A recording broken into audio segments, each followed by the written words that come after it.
संध्याकाळी ऑफिसमधून कामातून थोडा वेळ काढून राघव बायकोला फोन करून म्हणाला, अनु, आज संध्याकाळी माझे घरचे येणार आहेत. मस्त स्वयंपाक करून ठेव.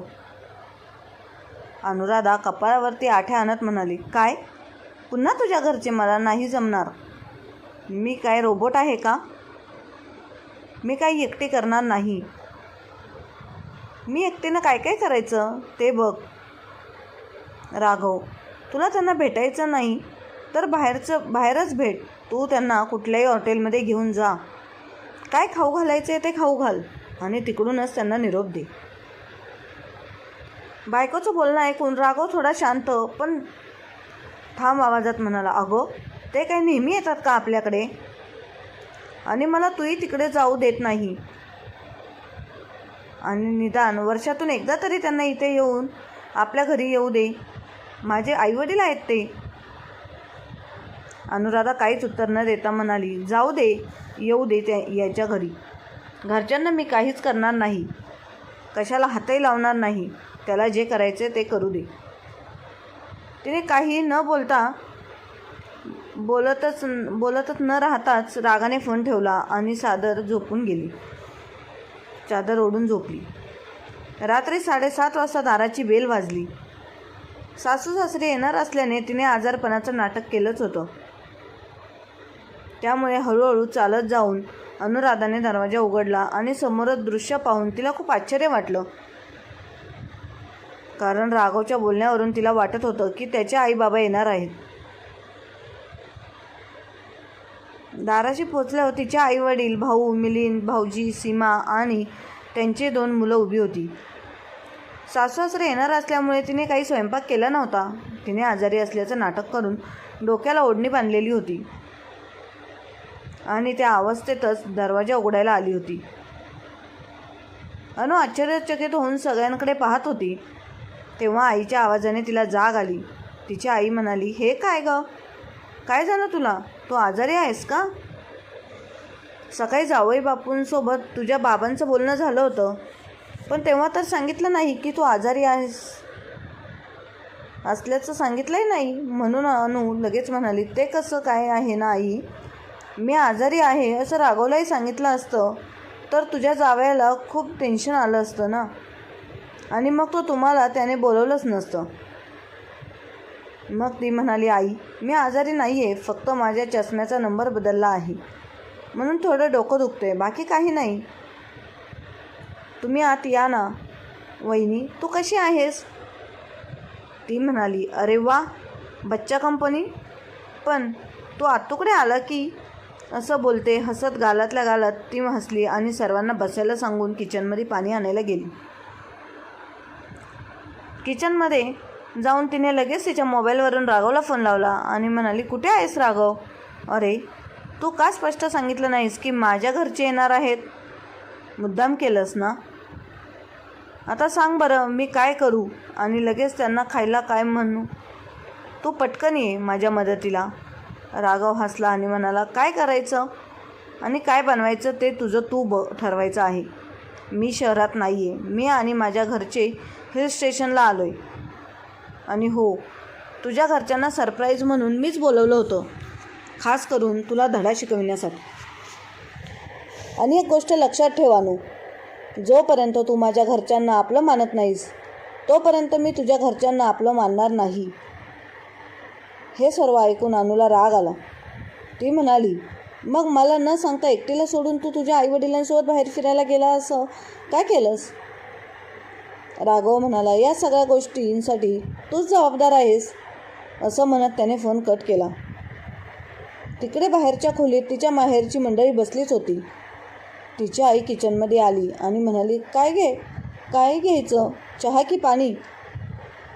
तेच पाहायचं सोडून आम्हाला बाहेर बसून फोनवर गप्पा मारत बसलीस.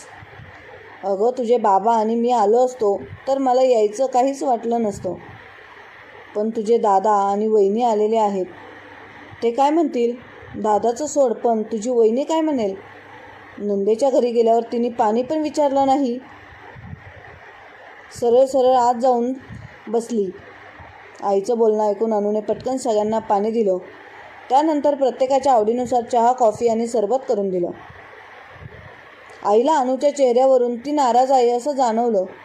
आईने तिला पाहून विचारलं, काय गं, तू अजून स्वयंपाक बनवला नाहीस का? तुला जावई बापूंनी सांगितलं नाही का आम्ही येणार आहेत?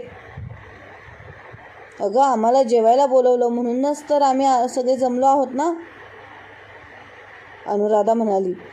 त्यांनी मला सांगून द्यायचं की न सांगून द्यायचं, पण तुम्ही तरी मला एक फोन करून येणार असल्याची माहिती द्यायची ना. तेव्हा आई म्हणाली, अनु, हा काही प्रश्न आहे का? जावई बापूंनी जेवायला बोलवलं आहे म्हणजे तुला तर ठाऊकच असणार ना. पुढे अनु काही बोललीच नाही, गप्प बसली. तसंच असताना तिथे तिचा भाऊ मिलिंद आला आणि म्हणाला, मला वाटलं आपल्या सगळ्यांना पाहून ताई खूप खुश झाली होईल, पण तिच्या चेहऱ्याकडे पाहून वाटतंय की तिला इथे येणं आवडलं नाही. भावाचं असं बोलणं ऐकून अनुच्या डोळ्यात पाणी आलं. ती म्हणाली, अरे दादा, असं का बोलतोयस? तुम्ही माझ्या घरी आलात हे मला कसं नाही आवडणार? तिने पटकन कोणाचीही मदत न घेता स्वयंपाक केला आणि काही वेळातच सगळेजण जेवायला बसले. मिलिंद म्हणाला, ताई, अजून भाऊजी कसे आले नाहीत? तेव्हा ती हसून म्हणाली, दादा म्हणाले, अरे ते बाहेर फिरायला गेलेत. तिचं बोलणं ऐकून आईबाबांनी एकमेकांकडे पाहिलं. मनात प्रश्नांची गर्दी झाली होती. त्यांच्या मनात सगळ्यात मोठा प्रश्न होता की आम्हाला घरी बोलावून अनुला एकटं सोडून जावई बापू बाहेर फिरायला गेले. तेव्हा त्यांनी अनुला काहीही सांगितलं नाही आणि सगळं जेवण खाल्लं. अनु एकटेच घरात आहे याचा विचार करून सगळेजण रात्री तिच्या घरी थांबले. दुसऱ्या दिवशी सकाळी अनु सोफ्यावरती पेपर वाचत बसलेल्या आपल्या आईबाबांना चहा दिला. तेव्हा अनुराधाचे वडील शांतपणे म्हणाले, अनु, सांग बरं, तुझ्यात आणि जावई बापूंमध्ये काही गडबड आहे? काल इथे आल्यानंतर तुझा चेहरा पाहून आम्हाला खूप धक्का बसला. तुला आम्ही इथे आलो हे आवडलंच नाही असं स्पष्टपणे जाणवलं होतं. आणि सगळ्यात जास्त काळजी या गोष्टीची वाटते की तू आजारी असताना तुला एकटीला सोडून ते बाहेर फिरायला गेलेच कसे? काही झालं तरी मी त्यांना याचा जाब मागणार आहे. बाबांचं बोलणं ऐकून अनुराधा घाबरली आणि म्हणाली, बाबा, तुम्ही त्यांना काहीही विचारू नका. त्यांचे फिरायला जायचं आधीच ठरलं होतं. ते त्यांच्या मित्रांसोबत गेले आहे म्हणून मला सोबत नेलं नाही. बाबा रागात आहे हे तिला स्पष्ट दिसत होतं. ती खूप घाबरली होती. काही वेळाने अनुचा भाऊ आणि भाऊजाई घरी जायला निघाले. तिचा भाऊ म्हणाला, आई बाबा, आता आम्ही दोघे निघतो, आम्हाला ऑफिसला जायचं आहे. भाऊजी येईपर्यंत तुम्ही दोघे इथेच थांबा. मी त्यांना 2-3 वेळा फोन केला पण त्यांचा फोन लागत नाही आहे. आपण सगळे गेलो तर ताई एकटी कशी राहणार? आजकाल फार वाईट घटना ऐकायला येतात. वाईट काळ सुरू झाला आहे. अनु म्हणाली, अरे दादा, राहीन मी एकटी. इथले शेजारी खूप चांगले आहेत. तू माझी काळजी करू नकोस. तू आईबाबांना सोबत घेऊन जा. तिच्या बाबांनी म्हटलं, नाही मिलिंद बरोबर बोलतोय. जावई बापू येईपर्यंत आपण दोघे इथेच थांबू. मला त्यांच्याशी थोडं महत्त्वाचं बोलायचं आहे. मिलिंद आणि सुनबाई, तुम्ही दोघं निघा आणि पोचले की फोन करा. ठीक आहे बाबा, असं म्हणून ते दोघे तिथून निघून गेले. 4 दिवसांनी राघव घरी परतला आणि समोर पाहिलं तर त्याचे सासू-सासरे वाट बघत बसले होते. त्याला नीट माहीत होतं की जोपर्यंत तो घरी येणार नाही तितक्या वेळा अनुचे आईबाबा तिला एकटीला सोडणार नाहीत. घरात येताच राघवने सासू-सासऱ्यांना वाकून नमस्कार केला. सासू म्हणाली, कसे आहात जावई बापू? आणि हे काय वागणं झालं का? आम्हाला जेवायला बोलावून तुम्ही ट्रिपला निघून गेलात का? राघव म्हणाला, आई, आधी माझा पहिल्या प्रश्नाचे उत्तर द्या, मग मी मस्त मजेत तुला बोलावून सांगतो की ट्रिपला काय गेलो. हे उत्तर तुझी मुलगी देईल. अनुचे बाबा म्हणाले, हे काय जावई बापू, तुम्ही मित्रांसोबत फिरायला जाण्याचा प्लॅन केला होता ना, म्हणून गेला असशील. पण मग माझ्या मुलीला काय विचारायचं? मला सांगा, घरात बायको एकटी असताना कोणता नवरा तिला सोडून 4-4 दिवस बाहेर फिरायला जातो? ते ऐकताच बैठक खोलीतून मोठ्याने बोलण्याचा आवाज येत अनु बाहेर आली आणि म्हणाले, अरे राघव, तू आलास का? तू सांग, चहा घेणार की थेट जेवायलाच वाढू? राघव म्हणाला, नाही, मी बाहेरून आलोय. आईंनी जेवल्याशिवाय सोडले नाही. त्यामुळेच जावयाचे बोलणे ऐकून अनुचे बाबा म्हणाले, जावई बापू, तुम्ही तर मित्रांसोबत फिरायलाच जाणार होते ना, मग आईबाबांकडून कसे आलात? सासऱ्याचं म्हणणं ऐकून राघवने अनुकडे पाहिलं. ती लगेचच खाली मान घालून उभी राहिली. तो हसला आणि पुढे काही बोलायला लागला. तेवढ्या दाराची बेल वाजली. राघवने दरवाजा उघडला. तिथे मिलिंद आणि सीमा उभेच होते. मिलिंद म्हणाला, भाऊजी, तुम्ही आम्हाला पुन्हा का बोलवलं? तो म्हणाला, अहो, आधी तुम्ही आत तर या, सगळं सांगतो या भावाला आणि भाऊजयाला. आलेलं पाहून अनु आणखीनच घाबरली. तिला असं वाटत होतं की आता या सगळ्यांसमोर तिची पोल खोलणार आहे. राघव म्हणाला, मिलिंद आणि सीमाताई, मी तुम्हाला बोलावलं कारण आता मी जे काही सांगणार आहे ते ऐकायला तुम्ही हजर असायला हवं असं मला वाटतं. विशेषतः सीमाताई. त्यांच्यापैकी कोणालाही राघवला काय सांगणार आहे हे समजलं नव्हतं. मिलिंद म्हणाला, भाऊजी, तुम्ही आम्हाला जेवायला बोलवलं पण स्वतः घरात नव्हता. असं बोलून स्वतः बाहेर फिरायला जाणं तुम्हाला शोभतं का? राघव म्हणाला, आई बाबा, मिलिंद आणि सीमाताई, मला तुम्हा सगळ्यांसमोर अनुबद्दल काहीतरी सांगायचे. काही महिन्यांपूर्वी माझे आई बाबा अचानक माझ्या घरी आले. तेव्हा अनुने मला विचारले, ते अचानक का आले? मग मी त्यांच्याशी भांडलो. हे ऐकताच तिची आई म्हणाली, अनु, ह्या गोष्टीत थोडा संयम ठेव. हे त्यांच्या मुलाचे घर आहे. ते कधी येऊ शकतात आणि जेवढे वाटेल तितके दिवस ते इथेच राहू शकतात, अगदी कायमचेही. मग तू का भांडलीस? अनु जरा खाली मान घालूनच उभी होती. मग राघव पुढे म्हणाला, आई, ती फक्त भांडली नाही. माझे आई बाबा आठवडाभर राहणार आहेत हे कळल्यावर तिच्या मित्रांबरोबर लोणावळ्याला फिरायला गेली. बिचारे माझे आई बाबा फक्त 2-3 दिवसात गावी परत गेले, कारण त्यांना न सांगताही सगळं समजलं होतं की त्यांच्या सुनेला सासू सासरे आवडत नाहीत. मला सांगा, वर्षातून 1-2 वेळा माझे आई बाबा मला भेटायला येतात. मी त्यांचा एकटा मुलगा आहे. मग त्यांना माझी किंवा मला त्यांची ओढ नसेल का?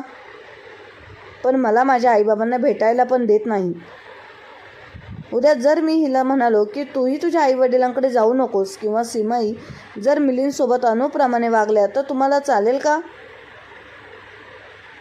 मिलिंद पटकन म्हणाला, मी सरळ तिला घराबाहेर काढेल. काल परवा माझ्या आयुष्यात येऊन जर ती मलाच माझ्या जन्मदात्या आईवडिलांपासून दूर ठेवणार असेल तर ती अशी बायको मला नको आहे, असं राघव म्हणाला. अगदी तसंच मीही ठरवलं. तेव्हा अनुचे बाबा तिला रागाने बघतच होते. राघव म्हणाला, बाबा, अनुला धडा शिकवण्यासाठी मी हे सगळं केलं. त्या दिवशी मी फोन करून तुम्हा सगळ्यांना इथे घरी जेवायला बोलावलं आणि अनुला फोन करून सांगितलं की घरचे येणार आहेत. तिला वाटलं की माझे आईबाबा येणार आहेत, म्हणूनच ती मला म्हणाली, तुझ्या आईबाबांना बाहेरच भेट, कुठल्या तरी हॉटेलमध्ये जेवायला घाल आणि तिकडूनच निरोप दे. राघवचं बोलणं एकदा सगळ्यांना धक्का बसला. तिचे बाबा म्हणाले, हे असे संस्कार केलेत मी तुझ्यावर? आज आमची मुलगी म्हणायला पण तू आम्हाला लाज वाटते. नाक कापलंस तू आमचं. एकीकडे नवऱ्याच्या आईवडिलांना दुखावतेस तर दुसरीकडे स्वतःच्या आईवडिलांना खुश करण्यासाठी धडपडतेस. ही कोणती पद्धत आहे वागण्याची? लग्नानंतर सासू-सासरे हे सुनेचे आईवडील असतात. राघव म्हणाला, आई बाबा, मला माझ्या आईवडिलांना सोडू शकणार नाही. त्यामुळे मी यापुढे तुमच्या मुलीसोबत राहू शकणार नाही. राघवचं बोलणं ऐकून अनुच्या पायाखालची जमीनच सरकली. तिचे आईबाबा देखील घाबरले. अनु म्हणाली, नाही राघव, असं बोलू नकोस. मी नाही. राघव म्हणाला, तुझ्याशिवाय राहू शकणार नाही. सीमा म्हणाली, ताई, तुम्हाला जसं तुमचे आईवडील प्रिय आहेत तसंच राघवदादांनाही त्यांचे आईवडील प्रिय असतील. हे तुम्हाला कसं कळलं नाही? दादांचे आईवडील येणार म्हणून त्यांचा स्वयंपाक करायला लागेल म्हणून तुम्ही आजारी असल्याचं नाटक आणि बहाणा करून केला. पण माझ्या माहेरची माणसं आल्यावर माझी किंवा आईची मदत न घेता एकटीने स्वयंपाक केला तर तुम्हाला चालेल का? ऐकलं ना तुम्ही तुमचे भाऊ काय बोलले? जर मी असं वागत असेल तर त्यांनी काय ठरवलं असतं? अनुच्या डोळ्यातून अश्रू वाहू लागले. ती रडू लागली. तिची आई म्हणाली, अनु, संसार फक्त 2 माणसांचा नसतो. तो दोन्ही घरातील नात्यांनी एकत्र येऊन तयार केलेला असतो. जर तू जावई बापूने जर जावई बापूंच्या आईबापांना परके समजतील तर तेही तुझ्याशी तसेच वागतील. त्यामुळे तुझी चूक पाहता त्यांनी जे काही केलं ते आम्हाला योग्यच वाटते. अनुराधा रडत म्हणाली, आई बाबा, मी खरंच चुकले. माझ्या मूर्खपणामुळे मी माझ्या सासू-सासऱ्यांना नेहमी परके समजले. पण राघवने तिला आरसा दाखवला. अनुराधाने राघवचे पाय धरून माफी मागितली. ती रडत म्हणाली, राघव, मला माफ कर. मी खरंच खूप मोठी चूक केली आहे. तुझे आईबाबा हे माझेही आईबाबा आहेत हे मी लक्षातच घेतले नाही. मी माझ्या आईवडिलांना जसा मान देते तसंच त्यांनाही मान द्यायला हवा होता. पण मी त्यांच्याशी नेहमी परक्या पद्धतीने वागत होते. पण आता असं कधी होणार नाही. मला कळलंय की संसार टिकवण्यासाठी फक्त पतीपत्नीचं नातं पुरेसं नसतं, तर दोन्ही घरातील प्रेम पण जपावं लागतं. तिच्या बाबांनी सांगितलं, अनु बाळा, आम्ही तुझे आईवडील आहोत. तू जशी वागशील त्यातूनच आमच्या केलेल्या संस्कारांचा प्रतिबिंब दिसेल. कोणत्याही आईवडील आपल्या मुलांवर चुकीचे संस्कार करत नाहीत. त्यामुळे तुला चुकीच्या संस्कारातून वागणुकीतून पाहून आम्हाला वाईट वाटलं. पण आता तुझ्या डोळ्यात पाणी पाहून खरंच तुला पश्चाताप वाटतंय असं जाणवलं. म्हणूनच आज वचन दे की यापुढे तू राघवच्या आईवडिलांना तुझ्या आईवडिलांसारखं मानशील. अनु डोळे पुसत म्हणाली, हो बाबा, मी वचन देते. आतापासून प्रत्येक सण, प्रत्येक आनंद, प्रत्येक दुःख मी माझ्या सासू-सासऱ्यांसोबत वाटून घेईल. सीमा पुढे येऊन म्हणाली, ताई, आज तुम्ही तुमची चूक मान्य केली तेच खूप मोठं आहे. जाऊ द्या, भूतकाळात काय झालं त्यावर विचार करू नका. यापुढे तुम्ही सगळे एकत्र प्रेमाने. राघवच्या डोळ्यातलं समाधान चमकलं. तो म्हणाला, बस अनु, हेच तर मला हवं होतं. मला नेहमी वाटत होतं की तू एक छान सून होऊ शकतेस. पण थोडा हट्ट आणि अहंकार तुला मागे ढकलत होता. पण आता आपण दोघे एकमेकांच्या आईवडिलांचा सन्मान करूया. अनु त्यांच्या हातावर हात ठेवून हळूच म्हणाली, थँक्स राघव, मला चूक सुधारण्याची एक संधी दिल्याबद्दल. आज तुमच्यामुळे मी स्वतःला ओळखलं. लवकरात लवकर जाऊन आईबाबांना कायमचं इथे राहायला घेऊन येईल. हे ऐकताच राघव खूप खुश झाला आणि अनुचे आईबाबासुद्धा आनंदी झाले. काही वेळाने ते सगळे आपल्या घरी परतले. 2 दिवसांनी राघव गावाकडे जाऊन आपल्या आईबाबांना घेऊन घरी आला. घरी आल्यानंतर अनुने सासू-सासऱ्यांना खाली वाकून नमस्कार केला आणि म्हणाले, आई बाबा, हे तुमचं घर आहे आणि हो, यापुढे तुम्ही गावाकडे जाणार नाही. आपण सगळे इथेच आनंदाने एकत्र राहू. सुनेत झालेला बदल पाहून राघवचे आईबाबा आश्चर्यचकित झाले. अनु पुढे म्हणाले, आई बाबा, यापूर्वी मी तुमच्याशी खूप चुकीचं वागले, त्याबद्दल मला माफ करा. मोठ्या मनाने राघवच्या आईबाबांनी अनुला माफ केलं. अनुच्या डोळ्यात आनंदाश्रू आले. ती खुश होऊन म्हणाली, आई बाबा, फ्रेश होऊन पटकन जेवायला बसा. मी गरमागरम जेवण वाढते. आज मी खास तुमच्यासाठी स्वयंपाक केला आहे. घरातील आनंदी वातावरण पाहून राघवच्या आईबाबांच्या डोळ्यात देखील आनंदाचे अश्रू तरळले होते. ते डोळे पुसत म्हणाले, देवा, आमच्या घरात असाच एकता आणि प्रेम कायमचं राहो. त्या दिवशी खूप दिवसांनी राघवचे आईबाबा आपला मुलगा आणि सुनेसोबत आनंदाने जेवण करत होते. अनु आणि राघवचं घर खरंच घर झालं होतं. मित्रांनो, लग्न हा फक्त 2 माणसांचं नातं नसतं, तर 2 कुटुंबांचे बंधन जोडलेलं असतं.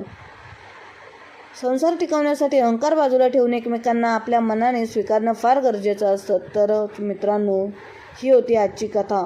तुम्हाला आवडली असेल तर कमेंट करून नक्की सांगा आणि अशाच नवनवीन कथा ऐकण्यासाठी आपल्या चॅनलला लाईक, शेअर, सबस्क्राईब नक्की करा. धन्यवाद.